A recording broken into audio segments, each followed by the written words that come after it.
Hello, I'm Ruben Snellings from Leuven, Belgium, and I'm happy to present you today this time's Rock and Talk webinar on mineral carbonation. The outline of this presentation is that we first have a look at the bigger picture. Mineral carbonation from a geological perspective, how does that look like? Then we go back to human timescales and we have a look at mineral carbonation as a carbon capture and utilization approach. And next to that, we will have a look at the processes that have been developed to speed up mineral carbonation and the products that have been developed.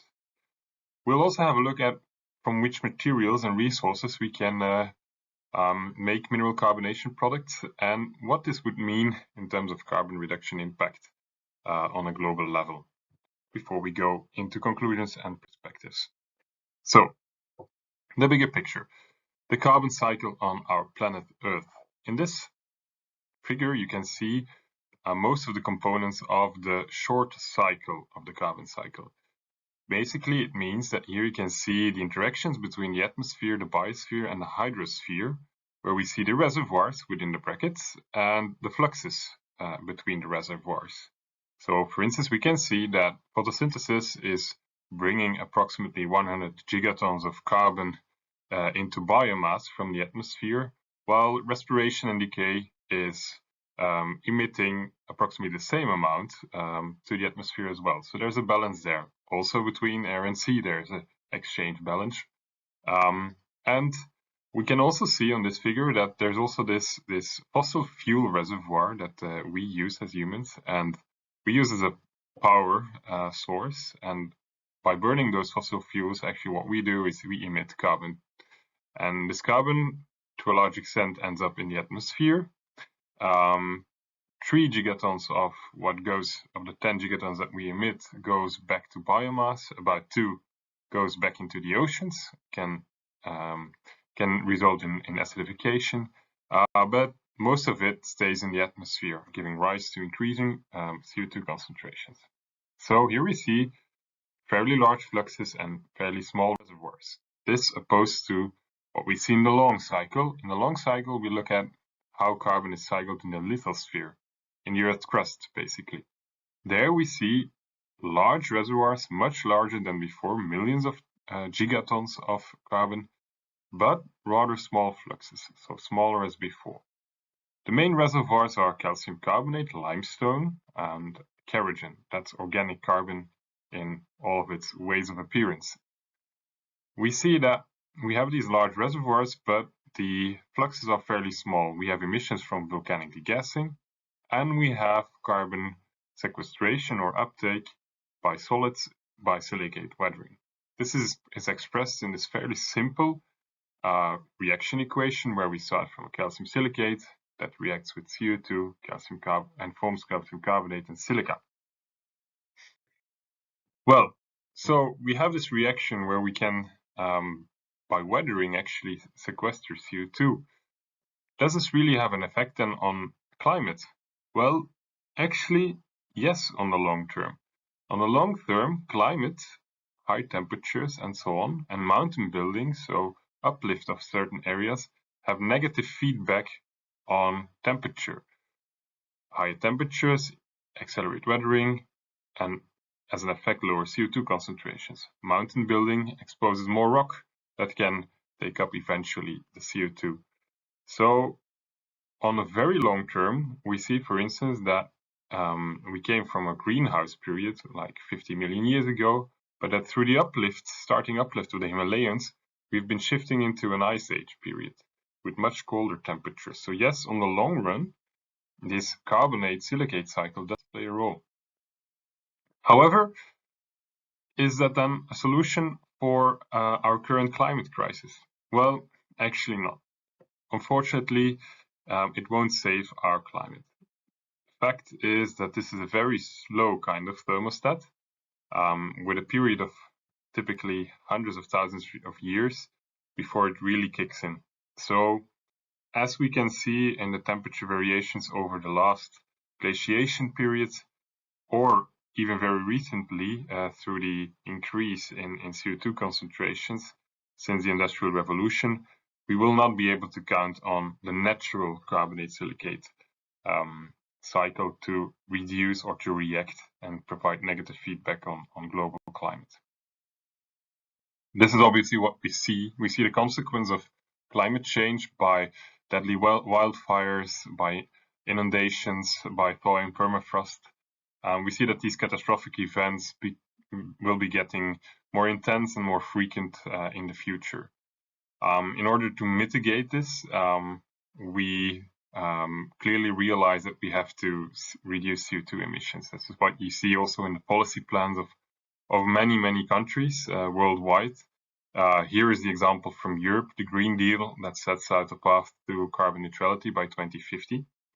You can see that all sectors from industry or transport or agriculture need to reduce emissions, but also that there's probably a couple of megatons, a few hundreds of megatons of CO2 emissions that we cannot really avoid. And for that, to compensate for that, we require forests basically to grow, biomass to accumulate and to sequester carbon, but also so-called carbon removal technologies. This is an interesting one because this is part of the topic of today. Carbon capture and utilization technologies are actually one of these carbon removal technologies that may help us reach carbon neutrality by 2050. That does not mean, obviously, we should not save CO2 from other sources. So we really should have to cut down on our CO2 emissions, otherwise this will never work. Well, to incentivize, to promote industries to cut CO2 emissions, we also see another really important lever for carbon capture and utilization at the bottom right here, where we see the, in this case for Europe, the emission allowance trading cost. So this is the CO2 emission allowances.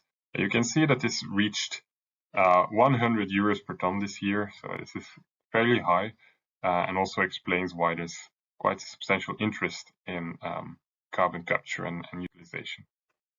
So what is carbon capture and utilization about? Well, we use basically carbon or CO2 that we capture from flue gases or even directly from the atmosphere to produce products.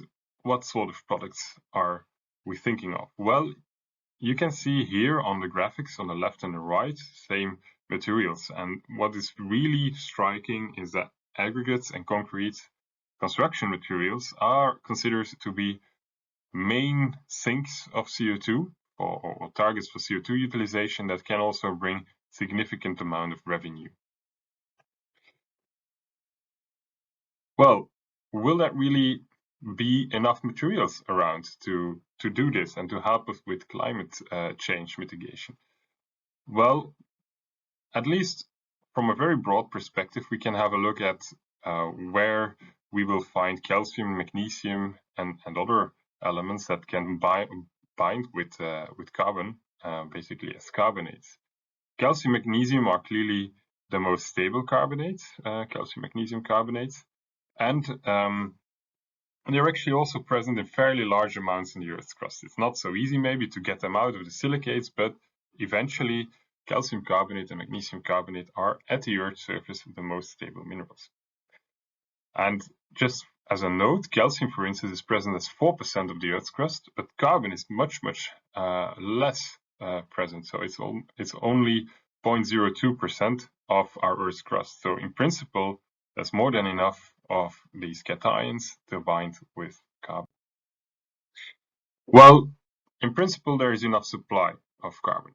Okay, right. But can we actually also use the energy landscape as favorable for CCU approach? Well, in fact, yes, because limestone and clay and other resources are the most stable ones at the Earth's surface. And so even if we produce a material such as cement by heating it up and bringing it to a higher energy level, having it hydrated to a metastable assemblage of cement hydrates, eventually, inevitably, we will come back to carbonates, calcium carbonates and silica. So we can use this energy landscape to promote the reactions. So this is favorable, very favorable, also for use of concrete demolition waste, for instance. And this is also explaining to some extent why so many companies and startups have shown interest in CCU. Of course, to mitigate and to reduce the CO2 emissions, clear. There's an economic incentive behind that as well.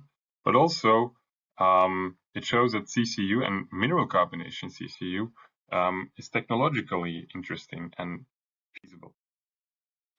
How to do this mineral carbonation? We've seen that thermodynamically it should be feasible if we start from the right precursors, but kinetically it might take some time. The geological carbonate silicate cycle is very slow. How can we speed up that process? Well, several processes have been developed. The most important ones can probably be classified as a function of their liquid to solid ratio, which are shown here. You can see, for instance, on the left-hand side, dry processes that are operated at higher temperatures or are combined with grinding. We have moist carbonation, where we add a little bit of water to partially saturate a compact or shaped material. We control relative humidity, and we can also increase temperature and pressure somewhat to speed up the processes. Then there's concrete curing, and so this is regular concrete production, where we, instead of putting the precast concrete in a steam chamber, we can also do that and put it in a carbonation chamber, which will accelerate reactions, the hydration reactions. Or we can even do that in a concrete mixer, where we inject CO2 during the mixing process to as well accelerate the hydration reactions. On the right-hand side, in the end, we have wet carbonation, where we have suspension and slurry which is mixed with a CO2 gas, and we can operate these reactors or mixers at a range of temperatures and pressures to have the reaction going on. The products which we can, or the purposes why we use the different types of processes can also differ. For instance, where we work in dry carbonation and wet carbonation, usually with particulate materials, powders, fines, and so on, which have applications maybe as a filler or an SEM in cement and concrete. We can work in moist carbonation chambers, also with shaped products, pavers, blocks, and so on. So there we can really do carbonation hardening, meaning that we use carbonates to consolidate the material to act as a cement. This is not only working in the lab, but lots of efforts have been put in trying to bring this to an industrial scale. For instance, a rotating drum here is used in a cement plant of VK, where the purpose was to carbonate recycled concrete aggregates with cement flue gases. We can have autoclaves here, where we have shaped blocks or bricks that are carbonated in the autoclave at elevated temperature and pressure. We can also do that, as you can see here, in more revamped regular curing chambers, so at lower pressure or temperature. Or you can inject, as we've explained, CO2 directly into the concrete mixer. Now that we've explained processes, we should have a closer look at products. Can have three types of products: aggregates, powders, and shaped end products. Let's have a look at aggregates first. Mineral carbonation applied to recycling of aggregates or recycled aggregates has been quite extensively investigated over the last few years, mainly focused on concrete aggregates, so concrete demolition waste or even production waste that then was upcycled through mineral carbonation. It's been quite extensively investigated, so there's a quite good idea about what are the optimal conditions. So in a flow-through or a pressurized batch reactor, typically we need to control the relative humidity. The relative humidity should be around 50 to 70%. So this is quite typical to conditions we use in accelerated carbonation testing of concrete. Temperature does not need to be really high. Cement base is easy to carbonate, so also CO2 concentrations of 20% or even less can work. The duration of the process depends a bit on the combination of the process parameters, the process variables, but is typically within 6 hours to 3 days. Apart from having a CO2 uptake, an additional advantage of treating recycled concrete aggregates with CO2 is the enhancement of the RCA properties. So where water absorption usually is a problem, mineral carbonation can decrease this by 10 to 40%, and also crushing resistance can be improved by a significant amount. So this really helps to use higher contents of recycled concrete aggregates in new concrete. The CO2 uptake in general is fairly low, in the sense that for a ton of RCA that is carbonated, we will sequester between 5 to 50 kg of CO2. And this is important because, for instance, if we start transporting materials, we have to really be very careful that we're not transporting the materials too far by trucks, for instance, which would really have a big impact through the transport. There's a lot of work been going on in this area, so if you're interested, I would refer you to references, such as a group of Professor Poon in Hong Kong. They have extensively documented their work in publications. There's also the FastCar project, which just is about to end in a big research project in France. The Iceberg project, Horizon 2020 Europe, where this was developed as well. And there's a few companies, such as Neustark, that are trying to commercialize this approach. Having a look at our second category of products, carbonated fillers and SCMs. Also there, we can start with a range of precursors. Recycled concrete fines have been of interest. Waste materials as well, such as steel slags or calcium-rich fly ashes, but also calcium and magnesium-rich silicate minerals and rocks, for instance, mining waste and so on, have all been considered as precursors. The idea here is that we start with a fine particulate material, a powder, and that reacted in various ways, can be wet, moist, or dry, combined with milling, for instance, to activate the calcium silicates or magnesium silicates by producing calcium or magnesium carbonate and a finely divided silica. This silica is reactive, and it can pozzolenically react in cements, in composite cements. This is also what is shown here on the right-hand side by the work of Heidelberg Materials and led by Maciej Zajac. You can see here that, for instance, carbonated recycled concrete paste, CRCP, is much more rapid in consuming portlandite in blended cement systems, and also contributes significantly more to strength than limestone. So it's more than just a filler. When looking at the CO2 impact, the CO2 uptake typically of these materials depends on process and precursor. If you would have a really purified recycled cement base, you would be able to take up to 250 kg of CO2 per ton. That's really a significant amount. For steel slags, the maximum would be around 150 kg of CO2 per ton. So if you take these numbers and you plug them into a cement formulation, you can actually arrive at quite significant CO2 savings for the cement. And here in the table shown, you can see a comparison between a limestone blended cement, an LC3, limestone calcine clay formulation, and a new type of cement, which would have 40% of carbonated recycled concrete cement base as a replacement for clinker. And if you look at the process emissions, there's quite significant reductions, and for a 40% replacement level, that actually would, for the carbonated recycled cement paste, come out lower than an LC3 mixture. So there's promise in this approach as well. References, as said before, the work by Heidelberg Materials and the group of Maciej Zajac. Carbon upcycling is also a startup working on dry milling of slags and other waste materials to produce SCMs.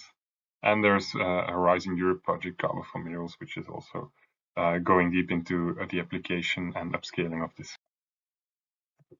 Now, finally, last but not least, the last group of products. So Here actually we make products which are bricks and blocks, pavers and tiles. So really end products that can immediately be put on the market, sold to end users and so on. As well here, similar precursors, recycled concrete waste, steel slags, but also carbonation clinkers as produced for instance by Solidia could be used as your cement of these products. The processing typically occurs in moist carbonation conditions, so curing or autoclaving are processes that often are applied, with conditions really depending on what the precursor is and what the product properties or characteristics should be. CO2 uptake also again depending on what the process really is, but typically between 50 to 150 kg of CO2 per ton of product. If you want to know more, and I'll show a little bit more of the work of Vito, you can have a look at the publications by Miki Kwagebure, but also have a look at the work being done at Wuhan University. Finally, there's also a few companies that look into this. Carbstone is a Belgian company, Carbonated in Canada, Carbon built in the US. They all make CO2 hardened pre-shaped products and try to commercialize that. A few general remarks, perhaps, before I show you a bit of the practice. When we look at carbonation hardening, CO2 hardening, we have to keep in mind that this is a reactive transport process where CO2 needs to diffuse inwards from the reaction chamber into the product. And this is best done through the gas phase, meaning that we really should have a partially saturated material. Why the gas phase? Because CO2 dissolution and diffusion in water is fairly slow, but would take much longer if CO2 would need to penetrate a fully saturated sample. At the same time, we should take care that if we have that there's no that there is not too much of water basically generated in your reaction schemes, because this may block again the CO2 diffusion inwards. So we need to also keep in mind that the water should be transported outwards. This means that we should probably design best these compacts with having an open porosity and a partial saturation. This means that these mixes are very low workability, very dry mixes usually when classified in terms of typical concrete terminology. And the way to shape the material is typically vibration or compaction molding, as which is usual for brick making or paver making, but which is obviously not usual for precast concrete, structural precast concrete. Another important note to make is that within these materials will have a lower pH. CO2 is a weak acid and will react with the bases, the calcium in your material. So the alkalinity will drop typically to pH of 8 or 9, maybe 10. So below a pH which would secure steel passivation. So there's good reason to doubt that these materials are compatible with steel reinforcement. So this needs to be further investigated, but it's likely that they are going to be more compatible with organic fibers. There they would have an advantage since organic fibers suffer from the alkalinity. We also need to keep in mind that this is not just concrete, not just another concrete. We have a different cement. We do not have hydrates as the main cement. We have carbonates. That really is a different material. It will really behave in a different way mechanically, more brittle. And as we've seen in our research, we see that there's also a different product to strength ratio. So carbonates tend to be stronger for lesser amounts of product as well. So this is an interesting note, but it means that we need to keep in mind of the mechanical behavior.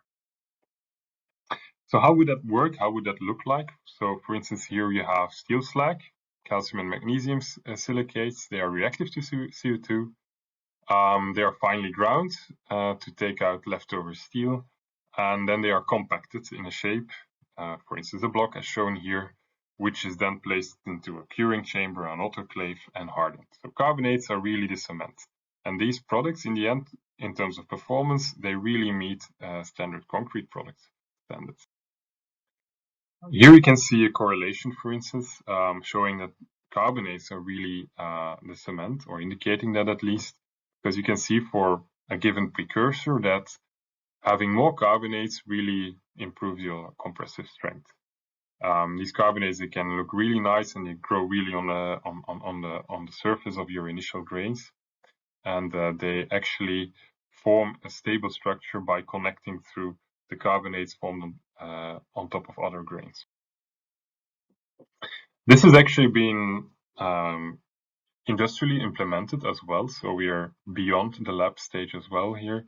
You have these examples here from Belgium where, let's say, total numbers, production numbers are still on the low side per year, but at least we already see the first developments in terms of pavers, blocks, facing bricks, and again blocks made of steel slags and CO2, and that will reach the market or have already been launched on the market today.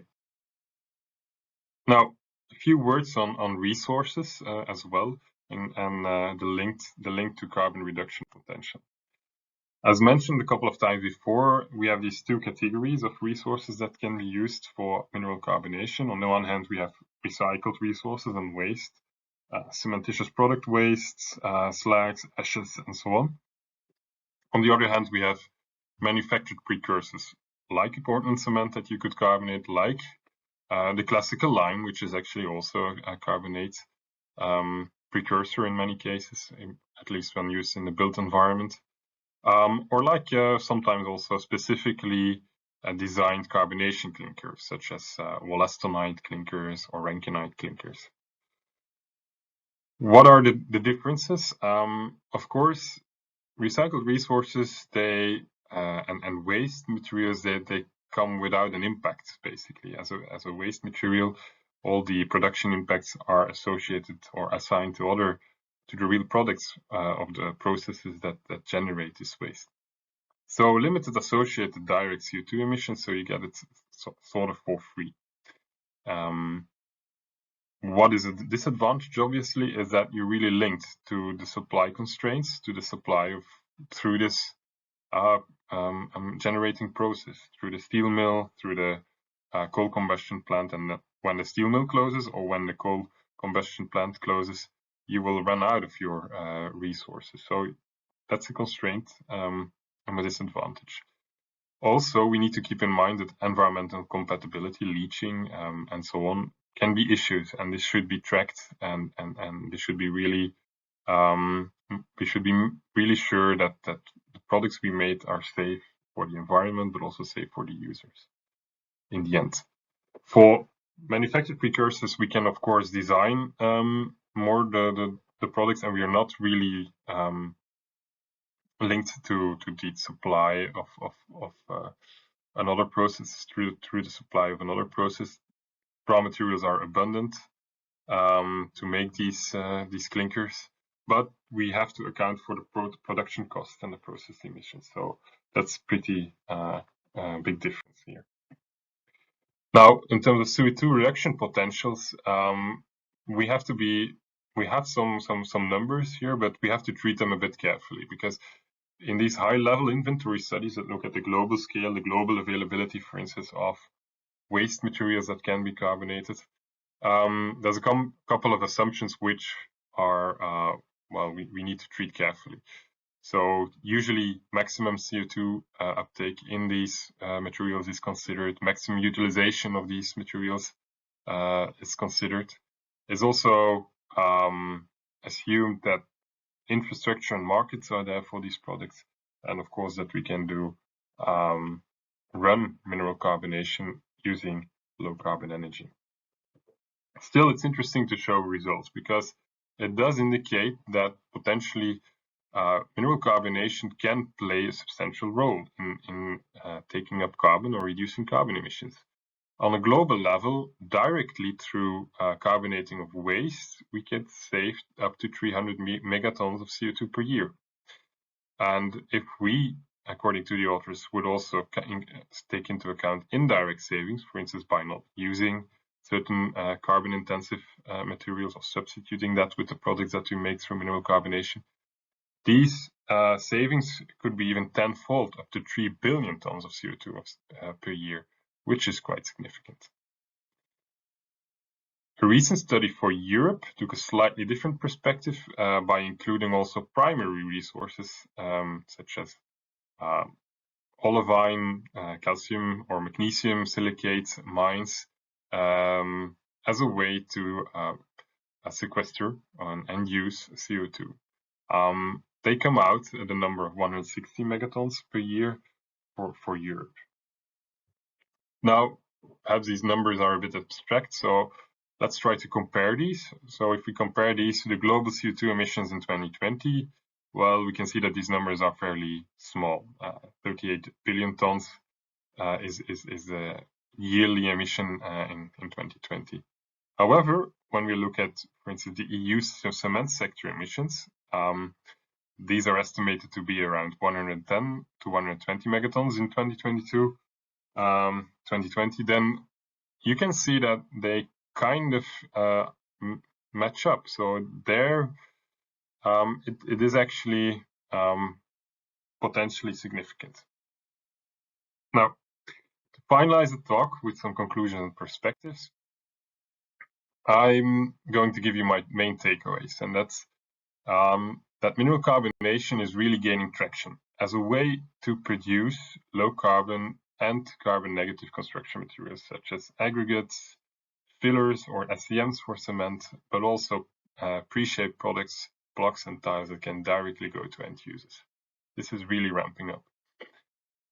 The way this is done is variable. There's a range of processes being developed, being pioneered out there. It's not yet clear which are, for certain applications, the most suitable processes. So there's still lots of R&D going on. And it might just be that depending on the carbonatable precursor and the targeted product, we have different processes to do that. The economics of mineral carbonation do really depend on CO2 markets. So whether these are regulated through taxes or credits or emission allowances, CO2 markets will be the main incentive economically for mineral carbonation. In addition to that, infrastructure will also be needed, and such as CO2 pipelines, CO2 capture, and so on. And these may need to be also supported by local governments to have them in place and to make such a mineral carbonation industry feasible. Carbonation reduction potentials through mineral carbonation for sure cannot compensate for today's emissions. So mineral carbonation cannot be seen as an excuse to continue with business as usual scenarios in terms of using fossil fuels and so on. But if we look at the longer term, where we have phased out much of our fossil fuels, mineral carbonation can still be applied and have a high potential for carbon removal on the mid to long term. So for those in the research and development community, I'm also adding a few perspectives. So it's clear that this is still a field which is strongly developing, and there's a need for new test methods to certify CO2 uptake, to measure that in a correct way. Terminology is still a bit floating, and also impact data at the industrial level are still very scarce. So we need all of these. We also see a very high potential still for research to better understand the underlying mechanisms, the material behavior, and the durability, but also for development and industrialization to make new processes and better products. So at the end of this presentation, an invitation to all of you also to for instance, engage with us on this journey. We've set up also a Rilem technical committee on mineral carbonation products, where we really aim to find consensus around state-of-the-art terminology. We network and we discuss about what are the latest developments in the field. We try to evaluate what's going on. We work in working groups centered around the main product categories, but also there's also a working group on testing methods and evaluation methods. So it's open for Rilem members, of course, and we're already quite a big number of members from all across academies, research institutes and industries. So very welcome to join us. We still have a couple of years ahead, and I think it's going to be a very interesting and exciting journey. So with that, I would like to thank you for being here, and I hope it was an interesting 35 minutes into mineral carbonation, and I'm happy to take your questions.